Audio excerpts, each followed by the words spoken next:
Fabrice D'Agostino, bonjour. C'est un plaisir d'échanger avec toi sur Young Ambassador. Alors, la première chose, c'est que je suis le mari de Frédéric D'Agostino, qui est une Lions très engagée. Et à ce sujet, je l'ai toujours accompagné dans les forums européens. Dans les forums européens, il y a toujours une compétition qui s'appelle Young Ambassador. Et j'ai toujours été attiré par les jeunes qui se présentaient là. Puis, une fois, par hasard, au Forum européen à Montreux, ils cherchaient des membres du jury. Alors, je me suis proposé, j'ai participé au jury de Young Ambassador. Et c'est ainsi que je suis devenu, les années suivantes, président du jury des Young Ambassadors à différents forums européens. Et c'est pour ça que je peux vous parler un petit peu des Young Ambassadors. Donc les principes de Young Ambassador. Le premier, c'est d'encourager et de reconnaître les jeunes qui font du bien à la communauté. Donc c'est ça le principe de base. C'est un concours qui est, je dirais, mondial, mais nous, on le connaît au niveau européen. Pourquoi? Parce que, je dirais, les règles sont un petit peu différentes suivant les pays. Donc il y a 3 points de base. Le premier qui est de reconnaître et encourager les jeunes qui font du bien à la communauté. Ça, c'est vraiment le point le plus important.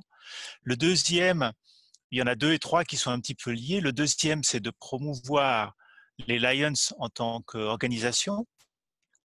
Et le troisième, c'est d'avoir un moyen supplémentaire pour augmenter les activités de service des Lions. Je dirais ça, c'est les 3, donc on peut les résumer en 2 peut-être si on veut grouper la promotion et puis les services, mais je crois qu'il y a le nom, montrer qu'il y a des jeunes qui ne sont pas Lions, qui sont Young Ambassadors des Lions, ça permet de promouvoir, je dirais, le service général que fait Lions à la communauté. Alors, il y a quelques règles pour participer, hein, pas n'importe qui peut participer. Les jeunes doivent avoir entre 15 et 19 ans. Donc ça, c'est un point important.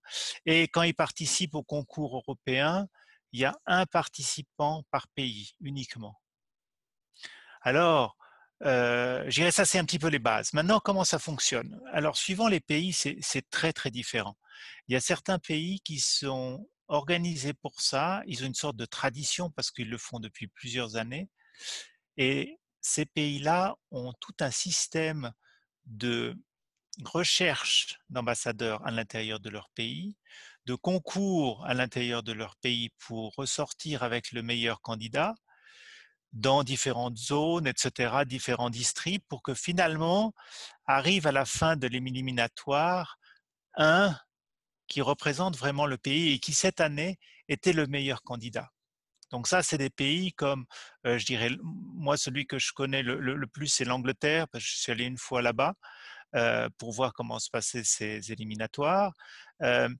L'Allemagne est aussi très importante. Donc ça, je dirais, si vous recherchez des exemples ou des gens avec qui discuter, je pense qu'il faut prendre exemple sur l'Allemagne et sur l'Angleterre parce qu'ils ont une grande expérience de ça et ça fonctionne bien chez eux.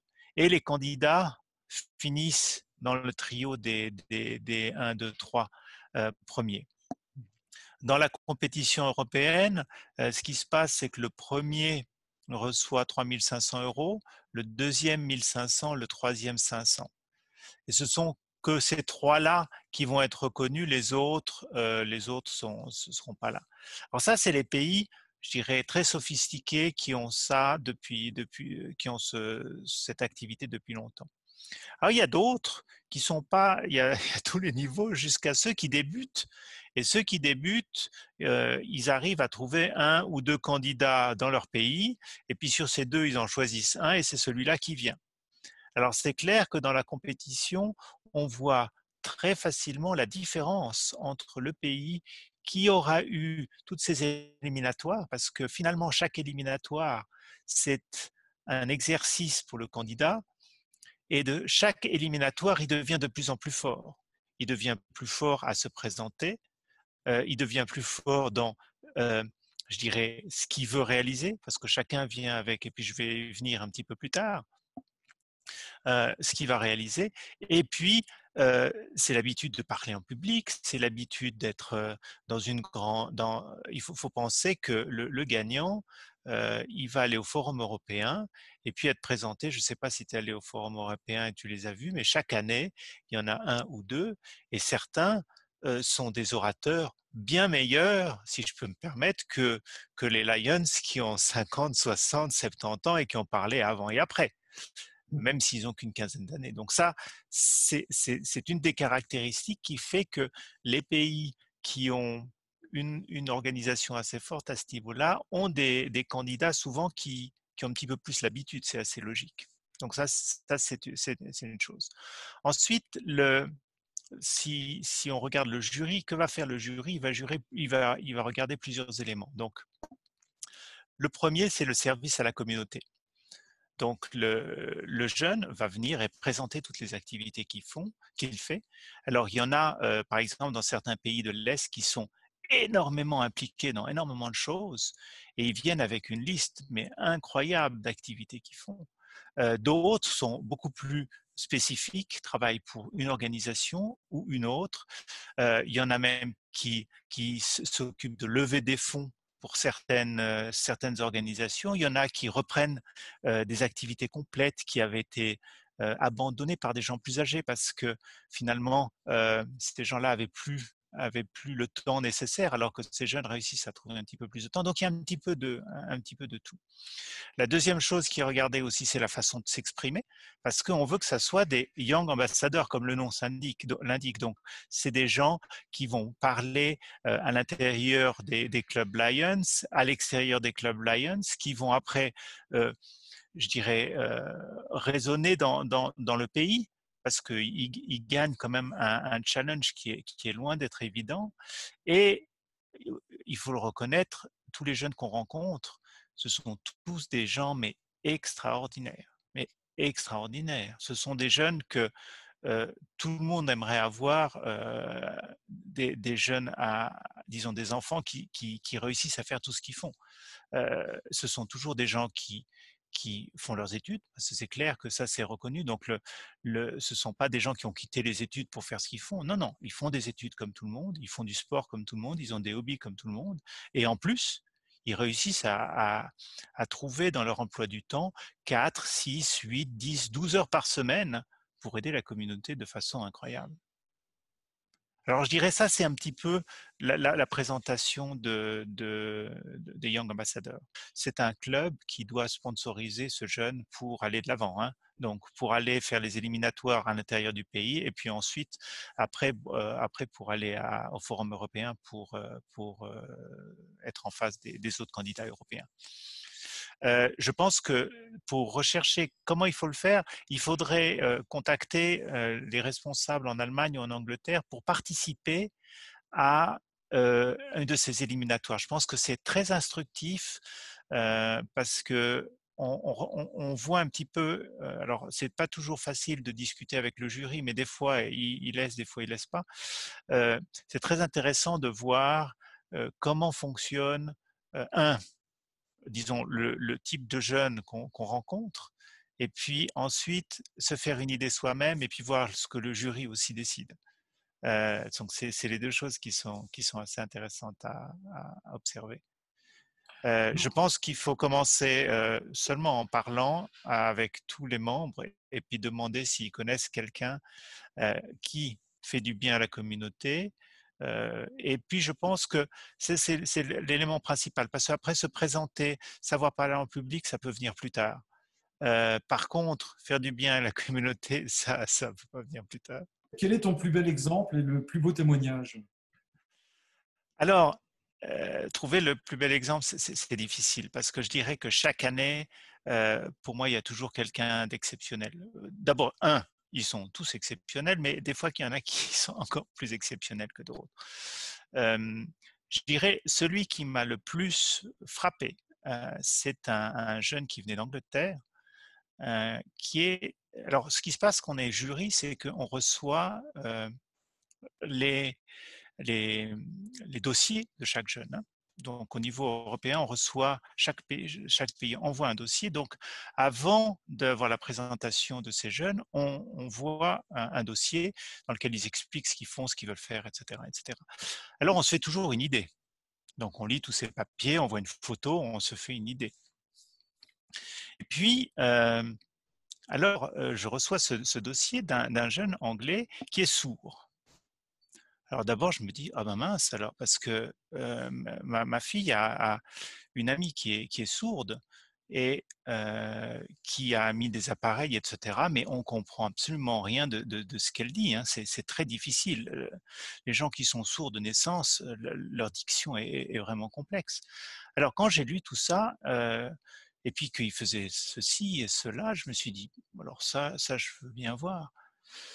Et arrive un jeune qui se met en face de nous, qui nous regarde et qui commence à parler. Alors c'est clair qu'il y a aussi une chose qu'il faut remarquer, c'est que les jeunes peuvent parler dans leur langue, mais souvent parlent en anglais pour simplifier.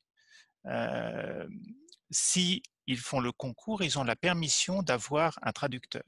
Ce que je n'ai encore jamais vu, ce qui est dommage parce que certaines années, par exemple, il y avait des gens qui venaient d'Italie ou de France et puis finalement qui étaient un petit peu moins forts en anglais que les autres, ce qui fait qu'ils perdaient un petit peu de cette diction et de cette façon de parler qui est un petit peu dommage. Mais ils peuvent se faire, donc on n'est pas obligé de parler anglais. Et alors, cet anglais arrive et commence à parler de lui, de ce qu'il fait. Et moi, j'étais abasourdi. Je suis retourné dans mes papiers pour regarder, mais est-ce que c'est celui-là? J'ai dû me tromper. Il y a quelque chose qui joue pas. Ça ne peut pas être un jeune sourd à l'âge de 16 ans qui parle comme ça. C'est absolument impossible. Et puis, en discutant, alors après, on lui a posé des questions, etc. Donc, ce jeune homme était sourd depuis l'âge de 8 mois. Mais donc totalement sourd. Ses parents étaient dévastés. Et lui, déjà relativement jeune, il s'est dit, moi, je ne veux pas être un handicapé. Je ne veux pas être un handicapé. Donc, je ne serai pas un handicapé. Ses parents l'ont aidé, ce qui fait que un petit peu plus tard, vers 6 ans, il a été appareillé. Ensuite, il est allé faire, une fois qu'on reçoit des appareils sur son crâne, on doit apprendre à les utiliser. Il a appris à les utiliser. Et puis, bon, je dirais la majorité des jeunes, ils seraient déjà très contents de pouvoir parler correctement, entendre plus ou moins la classe. Alors lui, il s'est dit non, non, moi, je veux maintenant que plus personne soit dans mon cas, parce que c'est clair qu'il se trouve dans ces groupes de personnes qui sont malentendants. Je veux transformer tous ces jeunes et puis qu'ils arrivent à faire comme moi. Et c'est ce qu'il a fait. C'est un jeune qui petit à petit a commencé à être une sorte d'icône d'une grande organisation anglaise qui s'occupe des gens sourds. Et il est allé faire des discours, il est allé, comment on dit, raise money, il est allé, comment on dit ça, faire des repas de soutien, voilà, c'est ça le mot que je cherchais. Il est allé faire des repas de soutien pour d'abord recevoir de l'argent qui pourrait être après utilisé pour tous ces jeunes qui étaient. Alors, vous, dans les Lions, vous faites des repas de soutien. Alors, je ne sais pas en France, mais quand j'entends, si on reçoit 10 000 francs ou 10 000 euros ou bien 20 000 euros, on est déjà bien content. Donc ça, c'est un jeune qui qui est arrivé une fois à obtenir 400 000 livres. Donc, on ne parle pas donc, quelqu'un qui parle et qui réussit à émouvoir les gens autour de lui de façon incroyable. Alors, pour moi, c'était une révélation.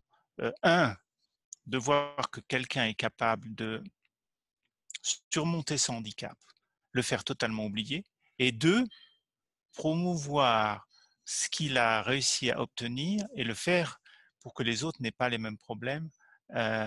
Et les exemples qu'il donnait étaient magnifiques. Donc pour moi, ça c'est un cas extraordinaire. J'ai eu un autre cas extraordinaire d'une jeune fille allemande qui, alors, elle était adorable alors, c'était une jeune fille qui travaillait bien à l'école, allait aller à l'université 2 ans plus tard, qui était pompier volontaire. Et qu'est-ce qu'elle a fait comme projet? C'est qu'elle je ne sais pas si tu sais, mais le football pour les filles, c'est pas compliqué, c'est pas simple. Mhm. Le football, c'est pour les hommes, c'est pas pour les filles.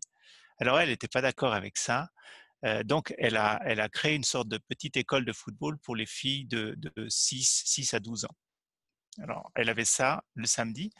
Et puis un entraînement pendant la semaine. Et comme elle a créé une équipe de football de gens handicapés. Alors, ils étaient ou bien handicapés physiques ou handicapés mentaux. Donc, il faut imaginer déjà la complexité pour un jeune de 16-17 ans de dégager du temps pour faire tout ça et en plus participer. Et donc, elle a créé cette équipe. Cette équipe a fait des tournois. Et alors, c'est clair qu'elle a dévoué les dimanches. Donc, le samedi, c'était pour les petites filles jeunes. Le dimanche, c'était pour le club handicapé. Il faut imaginer. Euh, alors, moi, je ne sais pas, toi, Nicolas, ce que tu faisais quand tu avais 16 ans. Moi, j'étais pas pompier volontaire, je passais pas mes samedis à entraîner des jeunes filles et puis le dimanche à entraîner des handicapés pour gagner un tournoi de football. Donc, c'est ces gens-là qu'on rencontre. Tous sont extraordinaires, mais c'est vrai que ces deux-là, pour moi, ils m'ont toujours frappé de façon incroyable. Et en Angleterre ou en Allemagne, c'est relativement bien reconnu et ça génère des sponsors, des gens qui sont derrière, parce qu'après, là, c'est clair qu'ils vont au Forum européen et puis là, ils ont une certaine vision. Donc, ils ont tous des projets. Hein. Ils viennent avec un projet très, très clair, disant, moi, je veux faire ceci, moi, je veux faire cela. Euh, alors, par exemple, le jeune anglais qui était sourd, lui, créait un site web qui permettrait de reprendre les exemples qui sont nécessaires pour les sourds pour éviter les problèmes de tous les jours. Donc, c'était quelque chose de relativement simple. Le matin, comment est-ce que tu fais pour te réveiller quand tu es sourd? Mhm. D'accord? Des trucs tout bêtes. Mais il faut trouver des solutions. Et il y a des solutions qui existent, mais il faut les partager avec tout le monde parce qu'il y en a qui s'embêtent tous les matins parce qu'ils n'arrivent pas à se lever, parce qu'ils n'entendent pas le réveil. Le gagnant de 2019, c'était une jeune fille qui venait de Roumanie. Et donc, elle avait des activités au sein d'une sorte à côté de l'hôpital pour aider les jeunes qui étaient à l'hôpital et qui étaient pas vraiment en forme. Alors, c'était admirable ce qu'elle a fait. Mhm. J'ai aussi l'exemple de la personne qui a inventé la chaussure qui progresse, qui Oui, s'adapte à tout, l'évolution du pied de l'enfant. oui, tout à fait, tout à fait. Ça, c'était très joli, très joli. Ouais. Il y en a énormément d'extraordinaires. Il y a un jeune qui venait lui de Hollande, par exemple, qui a construit des écoles en Afrique, mais seulement lui tout seul. Donc, il a, il a créé des repas de soutien en Hollande pour amasser de l'argent euh, mais vraiment tout seul. Alors ses parents étaient derrière pour l'aider, mais c'était lui qui faisait le speech, c'était lui qui fait tout. Ensuite, il a pris cet argent, il a acheté du matériel en Hollande, qui après il l'a amené en Afrique. Ensuite, en Afrique, il est allé négocier avec les ministres pour qu'il y â une école qui se construise dans le village. Après, c'était une petite école au début pour les tout petits enfants. Après, une fois ces petits enfants sont arrivés plus âgés, il n'y avait plus d'école. Donc, il est retourné là-bas pour que le ministre donne un petit peu d'argent pour construire. Il est retourné dans son pays à envoyer de l'argent. Mais il avait 16 ans, 17 ans. 17 ans quand il a commencé à faire ces trucs-là. Pour moi, c'est extraordinaire de réussir à faire ce genre de choses à cet âge-là, d'être dévoué pour les autres. Euh, et puis, finalement, pour le jeune lui-même, c'est une expérience assez extraordinaire parce que il sort de son cadre familial, disons, il se met en position, je dirais, de présenter des choses devant beaucoup de gens, et ça va lui servir toute la vie. Et c'est pour ça aussi que c'est des Young Ambassadors, parce que pour les Lions, je pense que c'est important d'avoir des gens comme ça. Et puis après, de les utiliser pour motiver vos troupes quand vous voulez faire des repas de soutien et puis que les gens se plaignent qu'ils ont réussi à récupérer seulement 2 000 € alors qu'il y en a un autre qui va faire 10 fois plus, alors qu'il a la moitié de l'âge. Moi, je veux pas mettre la polémique, mais c'est un peu ça. C'est un peu ça. Super, bah écoute, un bel exemple qui montre que l'on peut regarder la jeunesse autrement et que l'on peut la mettre en valeur sur de très très belles réalisations. En tout cas, Alors merci ça, c'est clair, ouais. infiniment de ce témoignage. J'espère Mais je t'en prie. que ça va donner envie à nos clubs de se lancer dans cette action qui me semble une très très belle action à mener. Merci à toi. Je t'en prie, hein. À bientôt.